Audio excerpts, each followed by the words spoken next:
জুবিন গাৰ্গৰ যিটো মেনেজমেণ্ট সেইটো হ'ল হিন্দীভাষী মানুহৰ।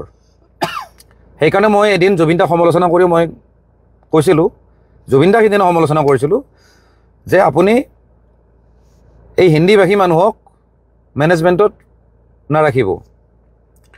কাৰণ হিন্দীভাষী মানুহে আমাৰ অসমীয়াৰ আৱেগ বুজি নাপায়। তাহাঁত হ'ল বেপাৰী, তাহাঁতে ইয়াতে বেপাৰ কৰিছে, পইচা যেতিয়া হ'ব ঘৰত পঠাই দিব। তাহাঁতৰ অসমীয়াৰ আৱেগ লৈ কোনো মতলব নাই। সিহঁতে ইয়াতে টেম্পৰাৰী থাকে, ক'ৰবাত ফ্লেট কিনিছে বা ক'ৰবাত ভাড়াত আছে, মন গ'লে তাহাঁতে গুচি যাব।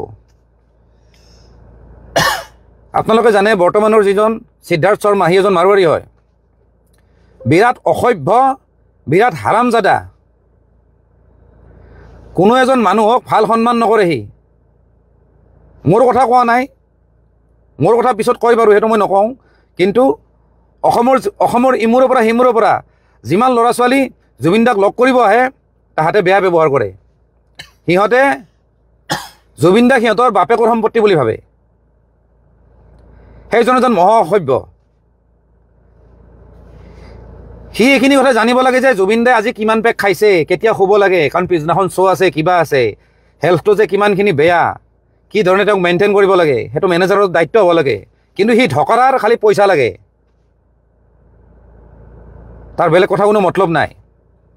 তাৰ বছ আছিলে, আপোনালোকে চাগে জানে, তাৰ বছ আছিলে, তাৰ মালিক আছিলে তাৰচেম মিট্টাল। সেই তাৰচেম মিট্টালে জুবিন গাৰ্গক মেনেজ কৰিছিলে প্ৰথম সেইজন প্ৰথম মাৰোৱাৰী।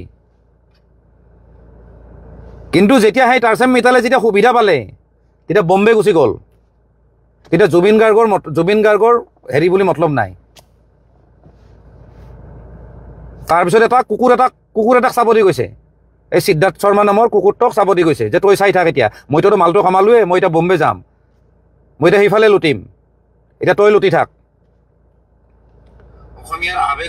সেইকাৰণে মই কৈছোঁ এই অনা অসমীয়াবিলাকে জুবিন দাৰ আৱেগ লয় আৰু অসমীয়াৰ আৱেগ লৈ বেপাৰ কৰে।